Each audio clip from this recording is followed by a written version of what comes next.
muchísimas gracias. Gracias a DEC por este espacio, Santi, equipo, por confiar en que esta conversación vale la pena tenerla hoy acá con ustedes. Yo trabajo con empresas todos los días y lo que más me sorprende todavía, después de años, es cuando un empresario me dice: yo quiero que mi empresa sea algo más que un número en un balance, porque eso pasa mucho más seguido de lo que creemos. Esa inquietud tiene un nombre, tiene comunidad y tiene todo un movimiento por detrás. Desde Sistema B creemos que las empresas pueden ser una fuerza para el bien. Es una decisión concreta que se toma todos los días, desde cómo tratás a tu equipo, cómo te relacionás con tu cadena de valor, qué dejas en la comunidad donde operás. Y para celebrar todo esto y seguir sumando, el 21 de octubre es el Día B, el encuentro del año donde empresarios, líderes y emprendedores que creemos que se puede hacer negocios de otra manera, nos juntamos a inspirarnos, a conectarnos y a demostrar que ya estamos construyendo esa economía, empresas reales, personas reales, impacto real. Si algo de esto resuena contigo, te esperamos acá mismo en el Paseo La Galería el miércoles 21 de octubre. Ahora, para abrir esta conversación, hoy nos acompaña alguien que no solamente habla de todo esto, sino que lo vive. Claudio Basualto viajó desde Chile especialmente para estar acá. Es fundador y CEO de Urbani, una empresa B certificada. Es también autor de un libro que se llama 365 días para emprender con propósito, que tengo acá mismo. Y lleva más de 20 años acompañando a líderes a construir un éxito que tenga sentido para ellos y para los demás. Su trabajo mezcla filosofía estoica, neurociencia y experiencia real. Epicteto y Marco Aurelio aplicados al día a día de quien tiene que tomar decisiones difíciles, gestionar equipos y no perder el norte en el proceso. Me parece que lo que Claudio nos va a compartir hoy le va a llegar a más de uno. Así que con mucho gusto les dejo con Claudio. Muchas gracias. Muchas gracias. Hola, buenas tardes. Para mí, de verdad, y uno siempre comienza así diciendo es un verdadero orgullo, pero la verdad que lo es. Quiero contarles en estos 20, 25 minutos que vamos a estar juntos. No voy a contar historias de éxito, voy a contar la historia de una persona común y corriente, pero que sí empezó a tomar conciencia a muy temprana edad de muchas cosas. Es una historia que probablemente también está cargada de malas decisiones, pero también está cargada de mucho aprendizaje. Y eso es un poco lo que les quiero mencionar. Como dice el título de esta ponencia, lo relevante que siempre hemos hecho los seres humanos, los empresarios o los emprendedores o en nuestras distintas edades es tomar decisiones. Y eso es lo que hacemos a diario, en distintas etapas de nuestra vida. Se entiende que la idea que en la medida que vayamos creciendo debiésemos tener mayor regulación emocional. Y aquí viene una correlación maravillosa, porque en la medida que tenemos mayor regulación emocional vamos a tomar mejores decisiones y si tomamos mejores decisiones probablemente vamos a tener mejores resultados. Desde que el mundo es mundo, probablemente todas aquellas personas que desreguladamente tomaron decisiones han hecho que este mundo sea más complejo. Y hoy día, si vemos la geopolítica, también está en la misma línea, de personas que probablemente no han sabido administrar su ego, no han sabido manejar el poder y probablemente eso los tiene hoy día tomando decisiones que a los demás nos tienen un poco expectantes de lo que ocurre. Y como no tenemos mucho que hacer en eso, sí tenemos mucho que hacer en nosotros mismos y esa es un poco la invitación de hoy. Cuando ocupo el concepto de emprender, yo sé que en la mayoría del mundo se entiende como que estoy partiendo con una empresa. En la manera que yo lo utilizo, en esta oportunidad tiene que ver en la esencia del ser humano. El ser humano a diario emprende algo, a diario se levanta, tiene ciertas rutinas, pero siempre está pensando en lo que viene y en lo que va a hacer. Por lo tanto, me refiero a ese emprender. Porque durante años se ha educado y ahora sí voy al mundo del emprendimiento tradicional, de las metodologías para poder emprender un negocio. Se enseñan hitos de ideación, cómo desarrollar productos, foco en el cliente, operaciones, marketing, finanzas, etc. Y eso está muy bien. Pero la pregunta es, si el verdadero punto de partida es ese, y yo me lo cuestioné en algún instante, porque no es tan solamente relevante tener herramientas técnicas que cuando uno estudia, va a cursos, etcétera, busca herramientas técnicas. Lo que hay detrás de la búsqueda de la herramienta técnica es tratar de mitigar la incertidumbre, tratar de creer de que en la medida que tenemos más información vamos a tomar mejores decisiones. Lo que en parte es verdad, pero lo relevante hoy día es tener las competencias para sostener la empresa. Y son competencias psicoemocionales las que tengo que tener. Nuevamente, porque tomo decisiones a diario. Y si yo no estoy regulado emocionalmente, ¿cómo voy a tomar buenas decisiones? Si estoy en un estado ansioso, estoy con niveles del cortisol altísimo, estoy en estrés y pareciera ser que es bonito decir que estoy estresado, es como de moda, estoy súper ocupado. Bueno, la pregunta es, ¿cómo vas a tomar buenas decisiones en ese estado?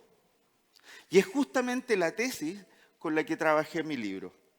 El libro tiene un título que pareciera ser que le habla a los emprendedores, pero la verdad que no es tan así. Hace unos minutos les decía que yo no vengo a contar historias de éxito, les voy a contar un poco, sí, parte de mi historia. Los primeros 15 años de mi vida laboral yo trabajé para terceros. Tuve cargo de gerencia y el último trabajo fui gerente de finanzas en una corredora de bolsa en Santiago, donde yo creía que eso era lo máximo que yo podía ostentar en mi trabajo. Muy manejado, muy movido por una inmadurez, muy manejado por las luces, el flash, porque estar en el mundo, en el Wall Street chileno era como importante. Año 2008, año 2009 fue eso. Y la verdad que cuando llegué ahí, el principal aprendizaje que tuve fue donde no quería estar. El principal aprendizaje fue haber conocido, y con esto no quiero ser peyorativo, pero haber conocido las personas con más recursos económicos, pero al mismo tiempo con los recursos más limitados en términos emocionales. Conocí personas tremendamente inseguras, personas tremendamente desconfiadas. Entonces yo hago una pregunta, ¿qué se puede construir o qué se puede emprender cuando no hay confianza? Desde la esencia más básica de la creación de una pareja, si no hay confianza, no funciona. Si no tengo confianza en mi empresa, en mi jefe, en mi par, nada se construye. Es imposible. Por lo tanto, lo que descubrí es donde no quería estar. Lo que no quería para mí. Y además estaba aburrido de estar en aquellas empresas que solo cumplían lo mínimo que la ley les obligaba. Y lo hacían porque la ley los obligaba. Durante muchos años yo he sido profesor de emprendimiento en un magíster en Chile, en la Universidad del Desarrollo. Llevo más de 20 años ahí. Y dije, bueno, si hago esto, voy a hacer, en ese minuto enseñábamos a hacer los planes de negocio. Así que hice mi business plan. Ustedes comprenderán que estaba súper bien hecho porque además me demoré un año en hacerlo. Tenía, en ese minuto, claro, todavía los tengo, 3 hijos que estaban en edad escolar, con un cargo importante. Entonces, como sabía que al día siguiente que yo renunciara, para los bancos yo no era nadie. Entonces, ¿qué es lo que hice? No los invito a que lo hagan, por si hay algún banquero acá que me quiera matar. Pero ¿qué fue lo que hice? Fui antes de renunciar a los bancos, llevé toda mi información, abrí 3 cuentas corrientes y me dieron buenas líneas de crédito, las tarjetas más oscuras que había visto. Porque yo sabía que al día siguiente yo no valía nada. Y como demoran un año, entonces no se iban a enterar que estaba sin trabajo. Fui y renuncié el 18 de enero del 2010, y se los narro con fecha y ya me van a entender por qué. Y arrendé un motorhome y se me ocurrió, yo vivo en el sur de Chile, se me ocurrió recorrer Chile en mi motorhome con mi familia. Los únicos felices en el viaje éramos los 3 hombres. Las mujeres todavía están enojadas conmigo. Y llegamos y cruzamos el desierto y llegamos a unas playas muy hermosas. Pero, ¿en qué iba yo? Pensando lo que venía, viendo a dónde me iba a enfrentar. Ese era y gozando la conducción también. Tocaba la bocina a los camioneros, era muy bonito eso.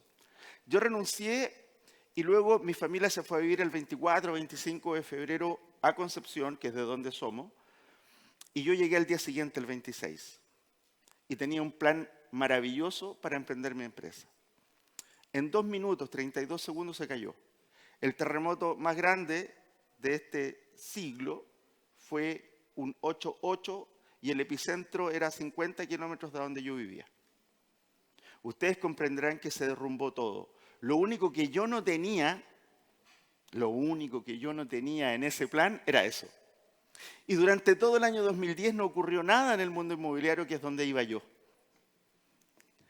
Pero en ese minuto se cayeron las certezas. Y si hay algo que aprendí, es algo que los seres humanos, todos, gastamos mucho tiempo en eso. Buscamos certidumbre. Siempre buscamos certidumbre. Y como no la encontramos, hubo modelos matemáticos que nos hablan de probabilidades.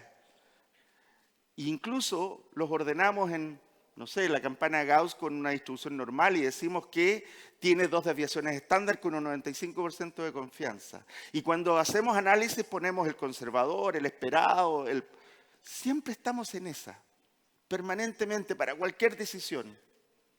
Pero la verdad, y si lo pensamos profundamente, no hay nada certero, absolutamente nada. Alguien me dijo un día, la única certeza que tenemos es que vamos a morir. Sí, le dije yo, pero todavía falta algo, no sabemos cuándo, así que sigue siendo incierto. Por lo tanto, la pregunta es, ¿por qué gastar tanta energía en eso? Y si hay algo que aprendí en ese terremoto, fue eso. Se movió todo, se me movió cada molécula del cuerpo. Y literal, se movió. Y se siguió moviendo mucho. Quedamos sin agua, quedamos sin luz, quedamos sin gas, quedamos sin supermercados, quedamos sin puentes. Y yo vivía en el sector más aislado. Pero quedaba lo relevante, la esencia humana. Y la capacidad de lograr entender que somos capaces de salir adelante a pesar de lo que fuere. Nos unimos como dice Yuval Noah Harari, que es este escritor israelí. La gracia que tiene el Homo sapiens es esa. Es cuando no es lo mismo tener un grupo que una comunidad. Cuando las comunidades estamos con un propósito común es cuando salimos adelante. Bueno, y a pesar de ese terremoto y a pesar de todo, a pesar de tener 3 hijos que demandaban recursos y tener una esposa que no necesariamente confiaba en lo que yo tenía que hacer, me dice si todavía tenía la posibilidad de volver a Santiago al trabajo que tenía. Y yo estaba tan arrojado que no existía ninguna posibilidad. Y por lo tanto creé Urbani, que hoy día es una empresa que desde el año 2017 es B Corp. Fui la primera inmobiliaria en Chile en serlo. Las inmobiliarias en Chile es el equivalente a las constructoras, desarrolladoras, como todo mezclado en un mismo lugar. ¿Okay? Ya hemos entregado más de 12.000 viviendas y hoy día tengo una oferta un poquitito superior a las 2.800 viviendas en oferta. Pero, ¿dónde nació mi empresa y por qué nació? Y nació con un propósito muy claro. En Chile hace mucho tiempo que se está trabajando el tema de los subsidios. Y yo sentía que el servicio que se le entregaba a las personas que compraban viviendas con subsidio de la clase media, media baja, no tenían el mismo servicio, remóntense al año 2010, no tenían el mismo servicio de aquellos que compraban las viviendas más caras. Desde la papelería, desde el servicio, desde las salas de venta, desde toda la experiencia de compra. Y a mí me parecía que esa cancha estaba demasiado dispareja. Y al mismo tiempo, el producto era un producto que siempre se les entregaba con materialidades de menor calidad. Y el desafío que me impuse y que con el tiempo impuse en mi equipo fue cómo podíamos transformar la vivienda con subsidio en algo mucho más digno, con eficiencia energética, ¿cierto? Y con un servicio de calidad. Y es así como, sin quererlo, lo hicimos entre el año 2011, 12, 13, 14, 15, desarrollamos proyectos de verdad, ocurrieron esos proyectos de verdad, y me encontré con el mundo B que yo no sabía que existía. Y postulé en el año 2017. En Chile, al igual, no sé si acá lo llaman de la misma manera, pero en Chile, en el fútbol hablan que la segunda división es la B. Entonces, al principio me decían, ¿qué es esto de B? ¿Está ahí en la segunda división? Me decían. Claro, el 2017 casi nadie sabía lo que era ser empresa B. Llevo 9 años como empresa B. Y si alguien cree que es mero romanticismo, o si alguien cree de que no se puede ser sostenible, o si alguien cree de que teniendo esta chapa uno vende más, están absolutamente equivocados. Porque no tiene que ver con eso. Porque los propósitos, cuando tú los buscas, no en los momentos maravillosos de las máximas ventas con una economía espectacular creciendo. Lo ves en los momentos difíciles. En mi país llevamos 4 años de momentos difíciles. Primero nos pegó un estallido social el año 2019, en octubre. Luego vino la pandemia en la que estuvimos todos. Y después un gobierno que no ha hecho o no hizo muy bien las cosas y nos complicó en lo económico sin ninguna duda.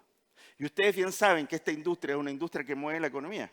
Ustedes saben que esta es una industria que absorbe mucha mano de obra y por lo tanto tiene efectos sobre la economía de manera importante. Y mi empresa los ha vivido los 4 años. Pero ahí es ahí donde tú tienes el foco claro. Mi foco siempre ha estado en mis clientes.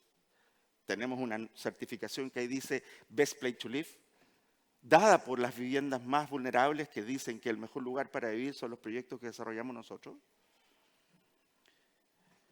Pero yo podría haber tomado decisiones fáciles en los tiempos difíciles y haber reducido mi equipo. Y ahora que estamos hablando de fútbol, imaginémonos un solo segundo. Paraguay llega a la final del Mundial. ¿Y por qué no? Pero le toca al mejor equipo de la historia, por la otra llave.